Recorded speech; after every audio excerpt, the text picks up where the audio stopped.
Hello friends, welcome to study smart way. आज एक बार फिर आपका स्टडी स्मार्ट वे में स्वागत है। हिंदी का रस चैप्टर लेकर आए हैं जिसमें कि आपके संपूर्ण रस इसमें क्लियर करा दिए जाएंगे। रस क्या है, रस के अंग कितने हैं, रस के प्रकार कितने हैं, कौन कौन से प्रकार हैं, और ये सभी चीज़ें आपकी इसमें क्लियर हो जाएंगी। तो आपके हिंदी में पर्यायवाची, विलोम शब्द, वाक्यांश के लिए एक शब्द, ये सभी पढ़ा दिए गए थे। अब बारी है रस की। तो आज आपको रस से संबंधित हर प्रकार की आपकी दिक्कत समाप्त हो जाएगी, इसलिए वीडियो को पूरा अंत तक देखिएगा, तभी आप लोगों को समझ में आएगा पूरा। तो चलिए शुरू करते हैं। चलिए देखते हैं रस क्या है। रस एक प्रकार का आनंद है जो किसी काव्य के पढ़ने, सुनने और नाटक के अभिनय को देखने से प्राप्त होता है। तो रस, जैसा कि उसके नाम से ही स्पष्ट हो रहा है, रस यानी कि आनंद, यह किसी काव्य के पढ़ने, सुनने और अभिनय को देखने से प्राप्त होता है। आगे देखते हैं। विभाव, अनुभाव और व्यभिचारी भावों के संयोग से रस की उत्पत्ति होती है। अगर आपसे पूछा जाता है कि रस की उत्पत्ति किससे होती है, तो ये विभाव, अनुभाव और संचारी भावों के संयोग से रस की उत्पत्ति होती है। रस को काव्य की आत्मा भी कहा जाता है और प्राण तत्व भी कहा जाता है। ये इंपॉर्टेंट टॉपिक है, इसको अपने नोट्स में आप नोट कर लीजिएगा। जो इसमें आपको इम्पॉर्टेंट लगता है वो नोट कर लीजिएगा, अदरवाइज आपको बता दिया जाएगा कि ये चीज़ें इंपॉर्टेंट है, इसलिए इनको लिख लीजिए। तो यहाँ पर रस को काव्य की आत्मा या प्राण तत्व माना जाता है, ये आप नोट कर लीजिएगा। एग्जाम में पूछ लिया जाता है कि काव्य की आत्मा किसको माना जाता है, तो वो आपका रस हो जाएगा। आगे बढ़ते हैं। रस के अंग। रस के कुल 4 अंग होते हैं। रस के 4 अंग हैं। पहला स्थायी भाव, दूसरा विभाव, तीसरा अनुभाव और चौथा संचारी भाव। ये सभी रस के अंग हैं। आप लोगों के लिए ये रस का जो चैप्टर है वो कई जगह से आपके अच्छे अच्छे जो इसमें टॉपिक हैं वो नोट किए गए हैं, हाथ से लिखे हुए हैं, इसलिए आप सभी लोगों के लिए बहुत ज़्यादा प्रभावशाली हैं। और आप लोगों को इसका PDF टेलीग्राम पर मिल जाएगा, इसलिए उसकी फिक्र ना करें आप। लेकिन जो इसमें आपको इम्पॉर्टेंट लगता है उसको ज़रूर नोट कर लें, जिससे कि आपको एग्ज़ाम टाइम दिक्कत ना हो। तो यहाँ पर रस के अंग, रस के 4 अंग हैं, आपको बता दिए गए। पहला देखते हैं स्थायी भाव। स्थायी भाव क्या है? स्थायी भाव जो होता है यह मुख्य भाव होता है, यानी कि स्थायी भाव को प्रधान भाव कहा जाता है। स्थायी भाव की संख्या 9 मानी गई है, लेकिन कुछ विशेषज्ञों के अनुसार 11 मानी जाती है। तो मेन जो है वो 9 है और कुछ के हिसाब से 11 है। स्थायी भाव क्या है? तो वो एक प्रधान भाव है। स्थायी भाव से ही रस के भाव का पता चलता है। आगे बढ़ते हैं। अब यहाँ आपके सभी रस दिए गए हैं और उनके स्थायी भाव भी दिए गए हैं। तो कुल रस होते हैं 11 रस और उनके सभी स्थायी भाव। तो चलिए देखते हैं। पहला है श्रृंगार रस। श्रृंगार रस का स्थायी भाव रति है। ये सभी नोट कर लीजिएगा और ध्यान से याद कर लीजिएगा, क्योंकि ये एग्जाम में पूछ लिया जाता है। हास्य रस का स्थायी भाव हास्य, करुण रस का स्थायी भाव शोक, रौद्र रस का स्थायी भाव क्रोध, वीर रस का स्थायी भाव उत्साह, भयानक रस का स्थायी भाव है भय, बीभत्स रस का स्थायी भाव जुगुप्सा या फिर घृणा। आगे देखते हैं। शांत रस का स्थायी भाव निर्वेद, वैराग्य या फिर वीतराग। वात्सल्य रस का स्थायी भाव है वात्सल्य या रति। रति ये श्रृंगार रस का भी है और वात्सल्य रति ये वात्सल्य रस का है। भक्ति रस का स्थायी भाव है अनुराग। अब चलिए देखते हैं संचारी भाव को। संचारी भाव क्या है? तो संचारी भाव की संख्या 33 मानी गई है। ये इंपॉर्टेंट है, इसको लिख लीजिएगा। संचारी भाव की संख्या 33 है और आपके सामने सभी 33 स्थायी भाव दिए गए हैं। निर्वेद, ग्लानि, शंका, असूया, मद, श्रम, आलस्य, दैन्य, मोह, स्मृति, धृति, लज्जा, चपलता, हर्ष, आवेग, जड़ता, गर्व, विषाद, औत्सुक्य, निंद्रा, अपस्मार, विबोध, अमर्ष, अविहित, उग्रता, मति, व्याधि, उन्माद, मरण, त्रास, वितर्क, स्वप्न और चिंता। ये सभी 33 आपके संचारी भाव हैं, इनको एक बार पढ़ लीजिएगा जिससे कि आपके दिमाग में बना रहे, क्योंकि कभी कभी इनसे प्रश्न पूछ लिया जाता है। जैसे कि निर्वेद, ये क्या है, तो आपको बताना होगा कि ये संचारी भाव है। चलिए आगे बढ़ते हैं। अब आते हैं रसों के परिचय पर। रसों का परिचय यहाँ पर आपको दिया गया है। अब आपको एक एक रस की परिभाषा सहित उसका उदाहरण आपको अच्छे से बता दिया जाएगा, जिससे कि आप लोगों का रस चैप्टर पूरी तरह से कंप्लीट हो जाए, आप लोगों को किसी तरह का उसमें डाउट ना रहे। तो चलिए देखते हैं। श्रृंगार रस। श्रृंगार रस क्या है? तो श्रृंगार रस का आधार है स्त्री पुरुष का पारस्परिक आकर्षण, जिसे काव्य शास्त्र में रति स्थायी भाव कहते हैं। जब विभाव, अनुभाव और संचारी भाव के संयोग से रति स्थायी भाव आस्वाद हो जाता है तो उसे श्रृंगार रस कहते हैं। यानी कि श्रृंगार रस की आपको अच्छे से परिभाषा बता देते हैं, जो कि आपके लिए सरल रहेगी। श्रृंगार रस में स्त्री पुरुष नायक नायिका का जहाँ पर मिलन का वर्णन होता है वहाँ पर श्रृंगार रस होता है। तो देखते हैं आगे। श्रृंगार रस में सुखद और दुखद दोनों प्रकार की अनुभूतियाँ होती हैं। इसी आधार पर इनके दो भेद होते हैं। श्रृंगार रस के दो भेद हैं, एक संयोग श्रृंगार और दूसरा वियोग श्रृंगार। तो ये आपके श्रृंगार रस के दो भेद हैं, एक संयोग श्रृंगार हो जाएगा और दूसरा वियोग श्रृंगार। जैसा कि नाम से समझ में आ रहा है, संयोग श्रृंगार जहाँ पर नायक नायिका के संयोग या फिर मिलन का वर्णन होता है वहाँ संयोग श्रृंगार होता है। देखते हैं संयोग श्रृंगार, ये जहाँ पर मिलन का वर्णन होता है नायक नायिका के, वहाँ संयोग श्रृंगार होता है। अब आपको उदाहरण देकर बता देते हैं। जैसे चितवत चकित चहु दिसि सीता, कहाँ गए नृप किशोर मन चीता, लता और तब सखिन लखाए, श्यामल गौर किशोर सुहाए। यानी कि सीता जी चारों ओर देख रही हैं कि राम भगवान किधर चले गए। फिर जब उनकी सखियों ने उनको बताया कि वो पत्तों की या फिर लताओं की आड़ में है, तब वो खुश हुई देखकर। तो यहाँ पर उनके मिलन का वर्णन किया गया है, इसलिए संयोग श्रृंगार हो जाएगा। अब इसमें आपको स्थायी भाव देखना है। तो स्थायी भाव आपको बताया, श्रृंगार रस में स्थायी भाव हो जाएगा रति। और आलंबन विभाव, आलंबन विभाव जो है वो, तो आलंबन विभाव जो होता है वो होता है जिस व्यक्ति या वस्तु के कारण किसी के हृदय में जो स्थायी भाव जागृत होते हैं उसको आलंबन विभाव कहते हैं। और उद्दीपन विभाव क्या होता है? तो जो मन में स्थायी भाव जागृत होते हैं उनको उद्दीप्त करने का जो भाव होता है उसको उद्दीपन भाव कहते हैं। यानी कि आसपास का जो वातावरण होता है जिस तरह का, उसको उद्दीपन विभाव कहलाता है वो।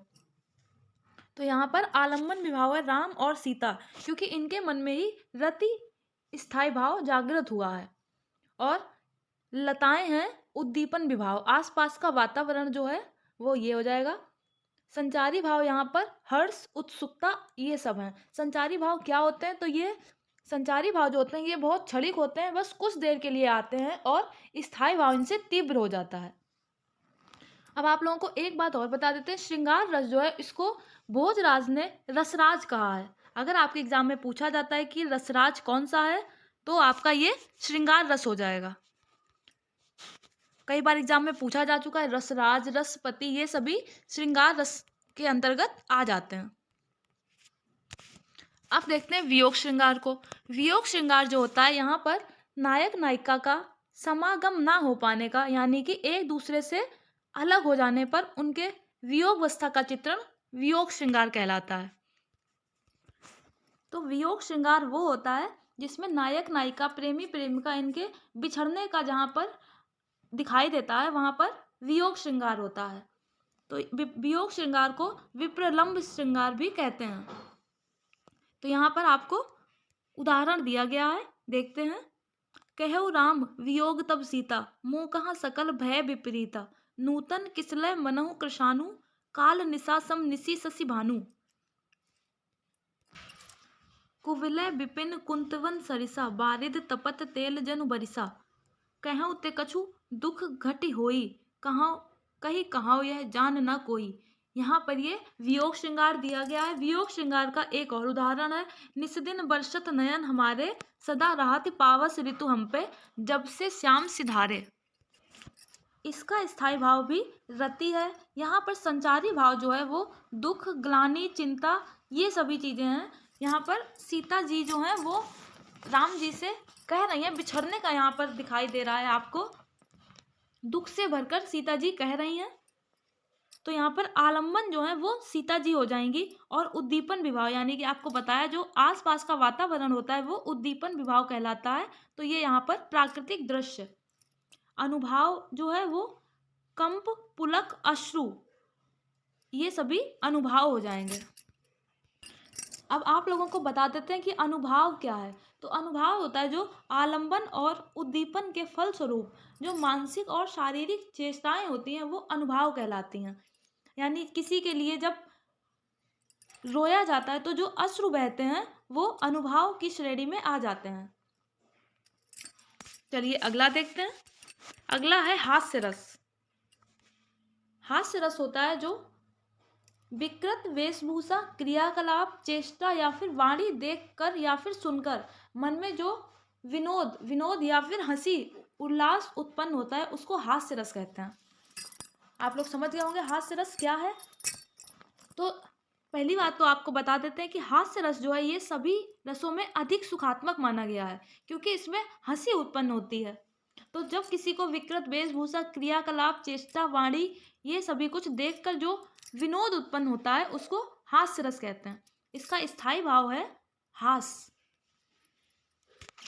अब देखते हैं इसके उदाहरण पर चलते हैं। जेहि दिसि बैठे नारद फूली, सो दिसि तेहि न बिलोकी भूली, पुनि पुनि मुनि उकसहि अकुलानी, देख दशा हरिगन मुस्कानी। तो यहाँ पर नारद जी की दशा को देखकर भगवान विष्णु हंस रहे हैं, यानी कि वानर के रूप में नारद जी को देखकर भगवान विष्णु उनको देखकर मुस्कुरा रहे हैं। जेहि दिसि बैठे नारद फूली, यानी कि नारद जी गुस्सा होकर बैठे हैं। सो दिसि तेहि न विलोकी भूली, पुनि पुनि मुनि उकसहि अकुलानी, यानी कि बार बार नारद मुनि विचलित हो रहे हैं और उनकी दशा को देखकर भगवान विष्णु हंस रहे हैं। तो यहाँ पर जो स्थायी भाव है वो हास है। अभी आपको पता है हास्य रस का स्थायी भाव हास है। और यहाँ पर आलंबन है, वानर के रूप में नारद जी को उद्दीपन हो जाएगा कि जो वो विचलित हो रहे हैं, उकसा रहे हैं, अकुला रहे हैं, वो उद्दीपन हो जाएगा। अनुभाव है जो वो हरिगण यानी कि भगवान, सभी जितने वहाँ पर भगवान हैं और दर्शकों की हंसी। और संचारी भाव हर्ष, चपलता और उत्सुकता, ये सभी इसमें संचारी भाव हो जाएंगे। हास्य रस में यही संचारी भाव ज़्यादातर होते हैं, इसलिए आपको इन्हीं लोगों को याद रखना है, बाकी ज़्यादा नहीं। अब आगे देखते हैं।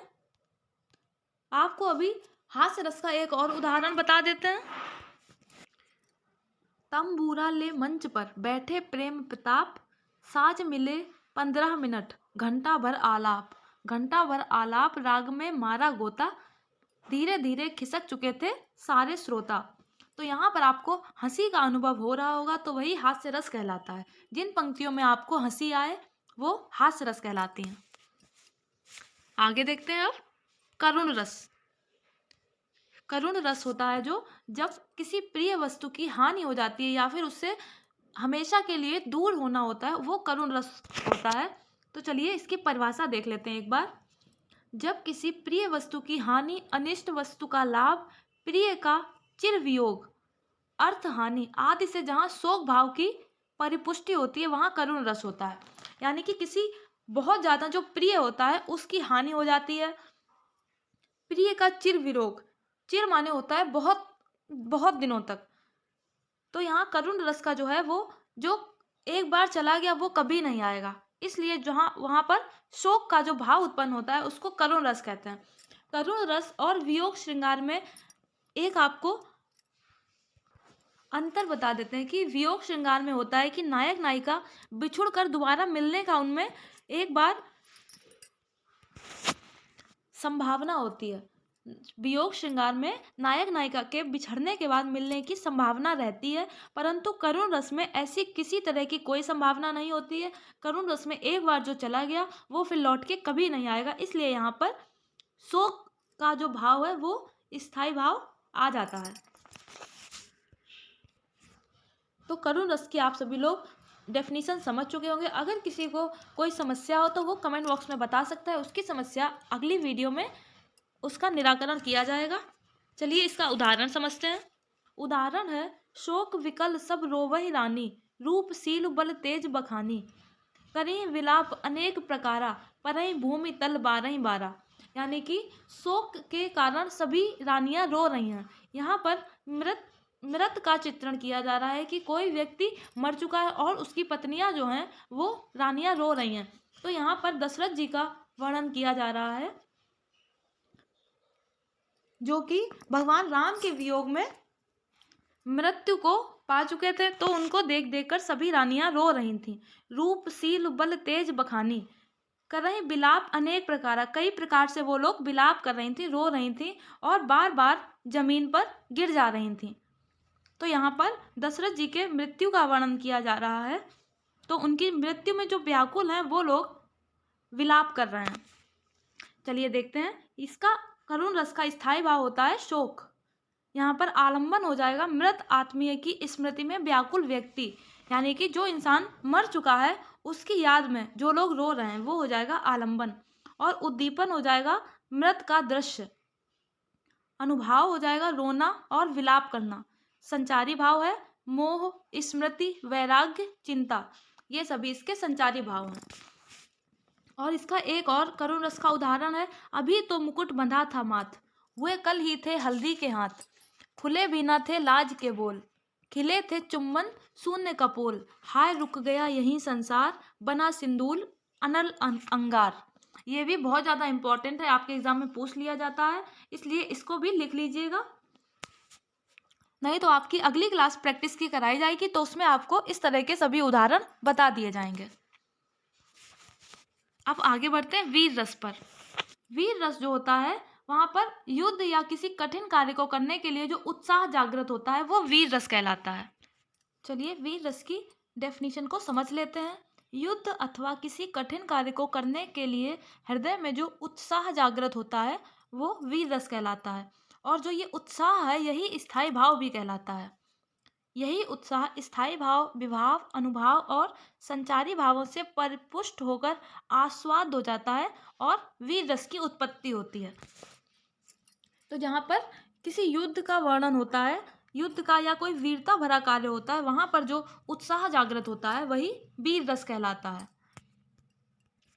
जैसे वीर रस का जो सबसे प्रसिद्ध उदाहरण है आप सभी लोगों ने सुना होगा, बुंदेले हर बोलों के मुख हमने सुनी कहानी थी, खूब लड़ी मर्दानी वो तो झांसी वाली रानी थी। ये वीर रस का सबसे बड़ा उदाहरण है। इसके आगे के और उदाहरण देख लेते हैं। अगला देखते हैं। मैं सत्य कहता हूँ सखे, सुकुमार मत जानो मुझे, यमराज से भी युद्ध में प्रस्तुत सदा जानो मुझे, हे सारथे हैं द्रोण क्या, आवे स्वयं देवेंद्र भी, वे भी न जीतेंगे समर में, आज क्या मुझसे कभी। यह जो कह रहे हैं वो अभिमन्यु हैं। अभिमन्यु कह रहे हैं कि मुझे छोटा बच्चा मत समझो, मैं यमराज से भी युद्ध कर सकता हूँ। और भगवान ये कह रहे हैं कि द्रोणाचार्य क्या, अगर खुद स्वयं देवेंद्र यानी कि देवराज इंद्र भी आ जाएं तो वो भी मुझसे कभी नहीं जीतेंगे रणभूमि में। तो ये वचन कह रहे हैं अभिमन्यु। तो यहाँ पर जो स्थायी भाव है वो उत्साह है और आलंबन है द्रोण और कौरव पक्ष। इन्हीं लोगों के लिए कहा जा रहा है, आचार्य द्रोणाचार्य और कौरवों के लिए कही जा रही है। और यहाँ पर अनुभाव हो जाएगा अभिमन्यु के वचन। संचारी भाव है यहाँ पर गर्व, हर्ष, उत्सुकता, आवेग, ये सभी यहाँ पर संचारी भाव हैं। तो आप सभी लोग समझ गए होंगे। चलिए आगे बढ़ते हैं। रौद्र रस। रौद्र रस जो है वहाँ पर अनुचित अथवा अवांछित स्थिति तथा उसके कारण व्यक्ति अथवा वस्तु को देखकर जो क्रोध का चित्रण होता है वो रौद्र रस कहलाता है। तो रौद्र रस जो है यहाँ पर क्रोध का चित्रण किया जाता है, जहाँ पर किसी व्यक्ति, देश, समाज या धर्म का अपमान या उसका बदला लेने के लिए जो क्रोध उत्पन्न होता है वो रौद्र रस कहलाता है। तो इसका एग्जाम्पल देख लेते हैं। अतिरिस बोले बचन कठोरा, कहूँ जड़ जनक धनुष कै तोरा, बेग दिखाऊं मूर्त न ता आजू, उलटाऊं मैं जहाँ लगी तब राजू। ये यहाँ पर भगवान राम के द्वारा जो धनुष तोड़ा गया था उसके बाद परशुराम जी के जो क्रोध का वर्णन है वही यहाँ पर रौद्र रस का दिखाया जा रहा है। तो भगवान परशुराम कह रहे हैं कठोर वचनों के साथ कह रहे हैं कि जनक जी से वो बोल रहे हैं कि ये धनुष जिसने भी तोड़ा है उसको छोड़ा नहीं जाएगा। तो यहाँ पर स्थायी भाव है क्रोध, आलंबन हो जाएगा अपराधी व्यक्ति या फिर शत्रु। उद्दीपन है अपराधी के द्वारा किया गया कार्य। और अनुभाव है जो कि गुस्सा में होता है। गुस्से में जब आंखें लाल हो जाती हैं, लोग दांत पीसने लगते हैं, तिरछी भौहें करते हैं, वही क्रोध हो जाता है। तो वही आपका रौद्र रस कहलाता है। तो जहाँ पर गुस्सा या क्रोध का वर्णन होता है वहाँ पर रौद्र रस होता है। चलिए आगे देखते हैं। भयानक रस। भयानक रस में डरावने दृश्यों या फिर भयानक प्रसंगों के चित्रण से जो उत्पत्ति होती है जिस रस की, वो भयानक रस कहलाता है। जैसे कि आपको बता देते हैं, उदाहरण के द्वारा समझा देते हैं। एक ओर अजगरहि लखी, एक ओर मृगराय, बिकल बटोही बीच ही पर्यो मूर्छा खाए। यानी कि एक जो राहगीर है वो रास्ते में जा रहा है और उसके रास्ते में एक तरफ अजगर है और दूसरी तरफ मृगराय यानी कि शेर है। तो इन दोनों से ही वो डरकर बीच में ही मूर्छा खा जाता है, यानी कि बेहोश हो जाता है। तो यहाँ पर ये भयानक रस होता है, वो भय की वजह से मूर्छित हो जाता है। तो जहाँ पर स्थायी भाव भय होता है वहीं पर भयानक रस होता है। यहाँ पर आप लोग समझ लीजिए, भय से भयानक, हास से हास्य। तो इस तरह से आप अगर समझेंगे तो कभी नहीं भूलेंगे। यहाँ पर आलंबन जो है वो अजगर और शेर हैं। उद्दीपन है अजगर और शेर की चेष्टाएं। अनुभाव है राहगीर का मूर्छित होना। और संचारी भाव शंका, दीनता, आवेग, ये सभी इसके संचारी भाव हैं। आप लोगों को सभी रसों से संबंधित एक पूरी PDF दे दी जाएगी और अगली क्लास में इससे संबंधित सभी प्रश्न करा दिए जाएंगे, जिससे कि आपका जो थोड़ा बहुत भी डाउट होगा वो क्लियर हो जाएगा। पूरी एक्सरसाइज करा दी जाएगी। अब आगे बढ़ते हैं बीभत्स रस पर। बीभत्स रस क्या है?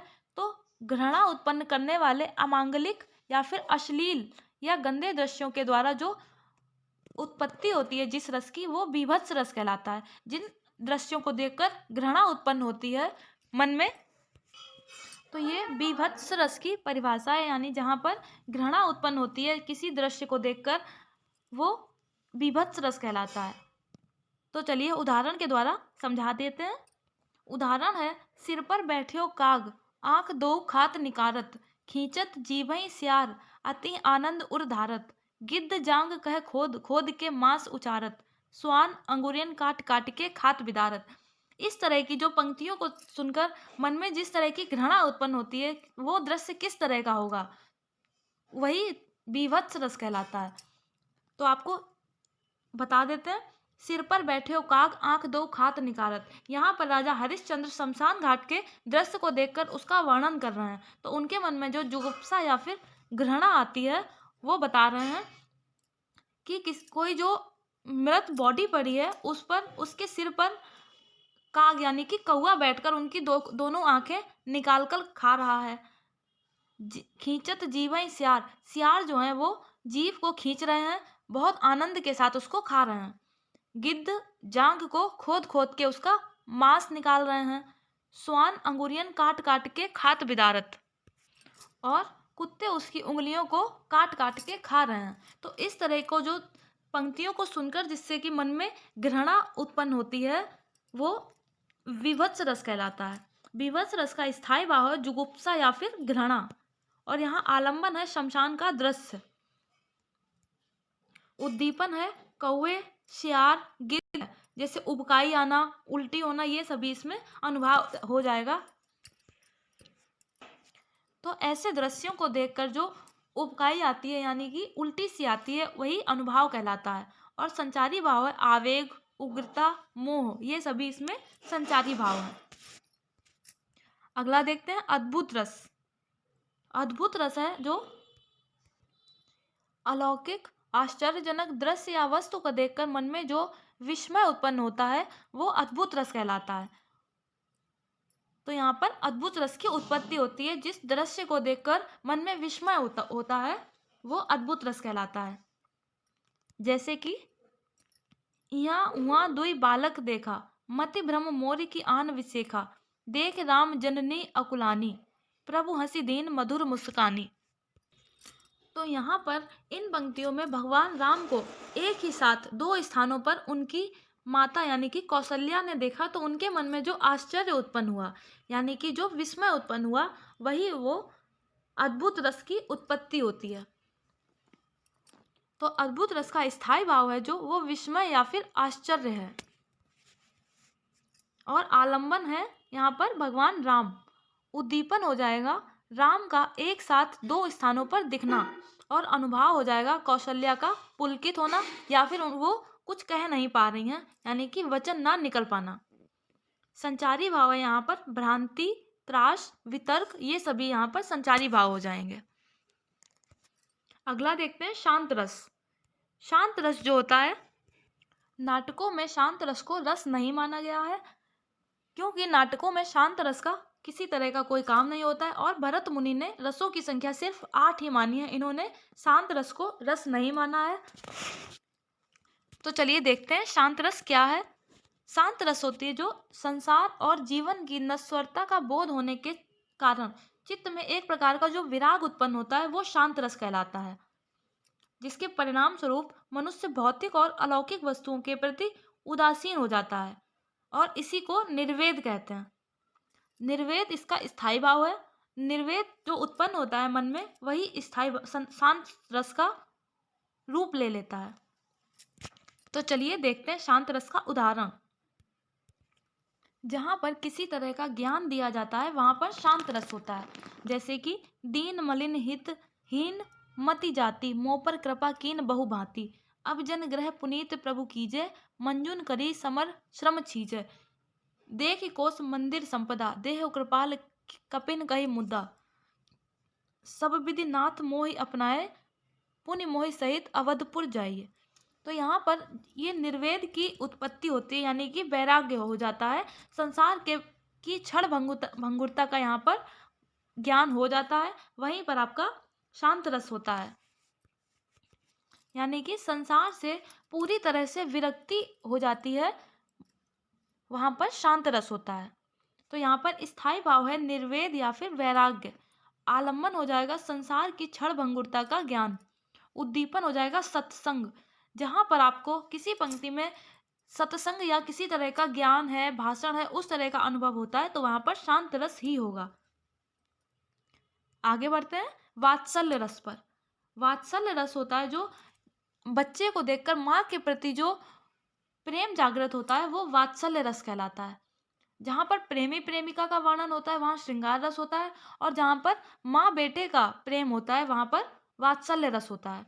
तो यहाँ पुत्र या अपने से छोटे लोगों के बाल सुलभ, निर्दोष, निश्चल तथा निर्मल आचरण, व्यवहार एवं हाव भाव देखकर उनके प्रति प्रेम का जो उदय होता है, वही वात्सल्य रस है। तो जहाँ पर माँ बच्चे का प्रेम होता है या अपने से किसी छोटे से बच्चे का प्रेम होता है, जो वो वात्सल्य रस कहलाता है। इसी भाव के जागरण के अनुरूप बाल लीला आदि का चित्रण वात्सल्य रस है। जहाँ कहीं आपको बाल लीला का वर्णन दिखाई देता है, वहाँ पर वात्सल्य रस ही सही होगा। चलिए उदाहरण के द्वारा आपको समझाते हैं। उदाहरण है, जसोदा हरिपाल ने झुलावें, हलरावें दुलरावें मल्हारें, जोई सोई कछु गावें, मेरे लाल को आई निदिया, काहे न आनी सुबावें। तो यहाँ पर जो यशोदा मैया हैं, जो वो भगवान कृष्ण को पालने में झुला रही हैं, उन्हें हिला रही हैं, दुलार कर रही हैं उनका, और कुछ गाना गा रही हैं जो कि जिससे कि भगवान सो जाएं। मेरे लाल को आई निदिया, यानी कि उनके बच्चे को नींद आई है और वो उनको सुला रही हैं। तो यहाँ पर माँ और बच्चे का प्रेम दिखाया गया है, इसलिए यहाँ पर वात्सल्य रस हो जाएगा। वात्सल्य रस का स्थायी भाव भी रति ही होता है। बस आपको ये पहचानना होता है कि जहाँ पर माँ बच्चे का प्रेम होता है वहाँ पर वात्सल्य रस होता है, और जहाँ प्रेमी प्रेमिका के प्रेम का वर्णन होगा वहाँ पर श्रृंगार रस होगा। तो इसका स्थायी भाव वात्सल्य रस रति होगा। आलंबन यहाँ पर पुत्र अथवा छोटे बच्चे। उद्दीपन हो जाएगा हाव भाव और चेष्टाएं। अनुभाव हो जाएगा आलिंगन, चुंबन और दुलार, जो कि एक माँ अपने बच्चे को कर रही है। संचारी भाव हो जाएगा हर्ष और गर्व। अब आगे बढ़ते हैं अंतिम रस की तरफ, भक्ति रस। भक्ति रस होता है जो भगवान के प्रति प्रेम प्रकट किया जाता है, वहां पर भक्ति रस होता है। ईश्वर के अनन्य प्रेम का भाव भक्ति है। इन सब की पुष्टि के अनुरूप ईश्वर लीला विनय आदि का वर्णन ही भक्ति रस कहलाता है। तो जहाँ पर भगवान के प्रति प्रेम उत्पन्न होता है, भगवान की भक्ति दिखाई जाती है, वहां पर भक्ति रस होता है। जैसे कि आपको उदाहरण के द्वारा समझाते हैं। मेरे तो गिरधर गोपाल दूसरो ना कोई, जाके सिर मोर मुकुट मेरो पति सोई, साधुन संग बैठ बैठ लोक लाज खोई, अब तो बात फैल गई जाने सब कोई। यहाँ पर मीराबाई का दृश्य बता रहे हैं। मीराबाई भगवान कृष्ण को अपना पति समझ बैठी हैं और वो उनके ही भक्ति में पूरी तरह से लीन हो गई हैं। वो साधुओं के साथ बैठ बैठ के सब लोग लज्जा त्याग दिए उन्होंने।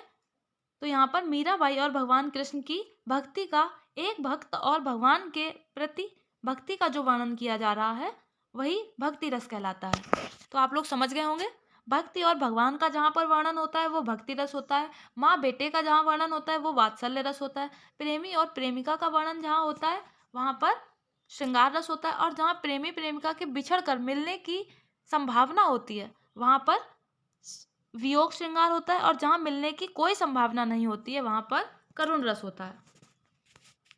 तो यहाँ आप समझ गए होंगे, यहाँ पर भक्ति रस हो जाएगा। भक्ति रस का जो स्थायी भाव है वो अनुराग या फिर भगवान भक्ति है। भगवान की भक्ति या फिर अनुराग ही इसका स्थायी भाव है। यहाँ पर आलंबन हो जाएंगे भगवान कृष्ण, क्योंकि भगवान कृष्ण के लिए मीराबाई के मन में जो भक्ति जागृत हुई है, इसलिए आलंबन यहाँ पर भगवान कृष्ण है। उद्दीपन है सत्संग, भगवान कृष्ण की लीलाएं। अनुभाव हो जाएगा रोमांच, अश्रु और प्रलय। संचारी भाव हर्ष, गर्व, निर्वेद, ये सभी इसके संचारी भाव हैं। अब यहाँ पर आपको कुछ महत्वपूर्ण बातें बता देते हैं रसों से संबंधित जो हैं, जो आपकी मोस्ट इम्पॉर्टेंट है। इनको एक बार जरूर पढ़ लीजिएगा, नोट कर लीजिएगा। तो चलिए देखते हैं कुछ जो महत्वपूर्ण बातें हैं रसों से संबंधित। रामचंद्र शुक्ल ने रस को काव्य की आत्मा माना है। तो काव्य की आत्मा किसको माना है? रसों को। और किसने माना है? तो वो आचार्य रामचंद्र शुक्ल ने। अगला देखते हैं, भरत मुनि ने रसों की संख्या 8 मानी है। तो एग्जाम में पूछ दिया जाता है भरत मुनि के अनुसार रसों की संख्या कितनी है, तो आपको सही बताना है 8। काव्य में 9, 10 और 11 रसों को की संख्या विद्वानों ने मानी है। स्थायी भाव की संख्या 9 मानी गई है। रसों को नवरस कहा जाता है। यहाँ पर 9 रस होने के कारण रसों को नवरस भी कहा जाता है। नाटक में 8 रस ही माने जाते हैं। और वैसे अगर आपसे पूछा जाता है कि रस कितने, तो आप 9 बताइएगा, इसलिए रसों को नवरस भी कहा जाता है। कुछ विशेषज्ञ 11 स्थायी भाव मानते हैं। श्रृंगार रस को रसराज या रसपति कहा जाता है। ये अभी आपको बताया, बहुत मोस्ट इंपॉर्टेंट पॉइंट है, इसको जरूर नोट कर लीजिएगा। श्रृंगार रस को रसराज या फिर रसपति कहा जाता है। नाटक में शांत रस को रस नहीं माना गया है। नाटक में शांत रस जो है उसको रस नहीं माना जाता है। आचार्य भरत मुनि ने अपने ग्रंथ नाट्य शास्त्र में रस का विवेचन किया है। तो अगर पूछा जाता है कि नाट्य शास्त्र किसका ग्रंथ है, तो वो भरत मुनि का है, और इन्होंने अपने इसी ग्रंथ में रसों का विवेचन किया है। भरत मुनि को रस संप्रदाय का प्रवर्तक माना जाता है। ये बहुत ज़्यादा इंपॉर्टेंट है। रसों का रस संप्रदाय का प्रवर्तक किसको माना जाता है, तो वो भरत मुनि को। अगला देखते हैं, रस संप्रदाय के प्रतिष्ठापक आचार्य मम्मट ने काव्यानंद को ब्रह्मानंद सहोदर कहा है। आचार्य मम्मट ने काव्य के आनंद को ब्रह्मानंद सहोदर कहा है। अगला देखते हैं, रस संप्रदाय के आचार्य विश्वनाथ ने रस को काव्य की कसौटी माना है। ये जो पॉइंट है आपके बहुत ज़्यादा इंपॉर्टेंट है, इनको जरूर नोट कर लीजिएगा। पूछ लिया जाता है काव्य की कसौटी किसने माना है, तो वो आचार्य विश्वनाथ ने। इस तरह से प्रश्न पूछ लिया जाता है कि रसों को काव्य की कसौटी किसने माना है, तो वो आचार्य विश्वनाथ ने। आचार्य विश्वनाथ का कथन है, वाक्यम रसात्मकम काव्यम। ये आचार्य विश्वनाथ ने कहा है, वाक्यम रसात्मकम कथम काव्यम। हिंदी में रसवादी आलोचक कौन कौन है, तो डॉक्टर रामचंद्र शुक्ल और डॉक्टर नगेंद्र, ये रसवादी आलोचक हैं। आगे बढ़ते हैं, आचार्य रामचंद्र शुक्ल ने रस की स्थिति को हृदय की मुक्तावस्था के रूप में माना है। तो रस की स्थिति को हृदय की मुक्तावस्था के रूप में किसने माना है? तो वो आचार्य रामचंद्र शुक्ल ने। रस के 4 अंग हैं: स्थायी भाव, विभाव, अनुभाव और संचारी भाव। स्थायी भावों की संख्या है 9, रसों की संख्या 11 है, लेकिन अगर पूछा जाता है तो आप लोग 9 ही बताइएगा। विभाव के भेद कौन कौन से हैं? तो वो आलंबन और उद्दीपन। आलंबन विभाव के 2 भेद हैं: आश्रय आलंबन और विषय आलंबन। अंतस्थ भावों को प्रकट करने वाले अंग, विकार, शारीरिक चेष्टाएं, ये सभी क्या कहलाती हैं? तो वो ये अनुभाव कहलाती हैं। अनुभाव के भी 4 भेद होते हैं। कौन कौन से हैं? कायिक, वाचिक, आहार्य और सात्विक। ये सभी अनुभाव के भेद हैं। अब सात्विक अनुभाव के जो 8 भेद हैं वो कौन कौन से हैं? तो ये स्तंभ, स्वेद, रोमांच, स्वरभंग, कंप, वैवण्य, अश्रु और प्रलय, ये सभी सात्विक अनुभाव के भेद हैं। संचारी भावों की संख्या कितनी मानी गई है? तो वो 33 है। विप्रलंब श्रृंगार में वियोग की 10 दशाएं मानी गई हैं। काव्य में रसों की संख्या कितनी है? तो वो 9 है। काव्य में रसों की संख्या 9 है और नाटक में रसों की संख्या 8 है। इन दोनों को याद रखिएगा। काव्य में अगर रस पूछे जाते हैं तो वो 9 बताइएगा और अगर नाटक में पूछे जाते हैं तो 8। वे पथु कैसा अनुभाव है? यह सात्विक अनुभाव है। विशेष रूप से भावों को प्रकट करने वाला विभाव कहलाता है। जो विशेष रूप से भावों को प्रकट करता है वो विभाव कहलाता है। वाणी और अंगों के अभिनय द्वारा जिनसे अर्थ प्रकट हो वो अनुभाव कहलाता है। यानी कि शारीरिक अभिनय के द्वारा जिससे अर्थ प्रकट होता है वो अनुभाव होता है। विभाव, अनुभाव और व्यभिचारी भावों के संयोग से रस की निष्पत्ति होती है। यह किसका कथन है? तो ये भरत मुनि का है। भरत मुनि ने कहा है विभावानुभाव व्यभिचारी संयोगाद्रस रस निष्पत्ति। ये भरत मुनि ने कहा है। अब आपको रसों की जो थोड़े बहुत आपके डाउट अगर रह गए हैं तो आप पूछ सकते हैं, कमेंट बॉक्स में बता सकते हैं। अन्यथा आपकी अगली क्लास जो होगी वो रसों से ही संबंधित होगी, तो उसमें आपका प्रैक्टिस सेट करा दिया जाएगा जिससे कि आप लोग अच्छी तरह से रसों को समझ लें, किसी तरह की कोई दिक्कत ना हो आप लोगों को।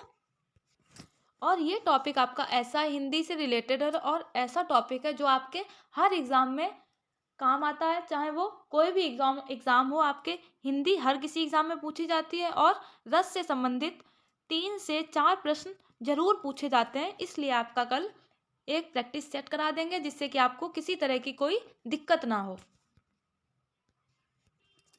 तो अब आपके जो रसों से रिलेटेड जो डाउट होंगे उनको आपको कल उनका निराकरण कर दिया जाएगा। इसलिए अभी तक रसों को जो समझाया है उसको अच्छे से समझिएगा, वीडियो को पूरा अंत तक देखिएगा जिससे कि आपका एक एक रस पूरी तरह से समझ में आ जाए और आपको एक्सरसाइज करने में किसी तरह की कोई दिक्कत ना हो।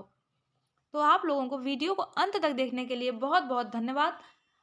इसी तरह के और वीडियो पाने के लिए चैनल को सब्सक्राइब करें जिससे कि आपको हमारा वीडियो पहले ही मिल जाए, जिससे कि आपका टाइम भी बच जाएगा और अच्छे से पढ़ भी पाएंगे। वीडियो अगर आप लोगों को पसंद आए तो उसको लाइक ज़रूर करें और ज़्यादा से ज़्यादा शेयर करें। Thank you. जय हिंद, जय भारत।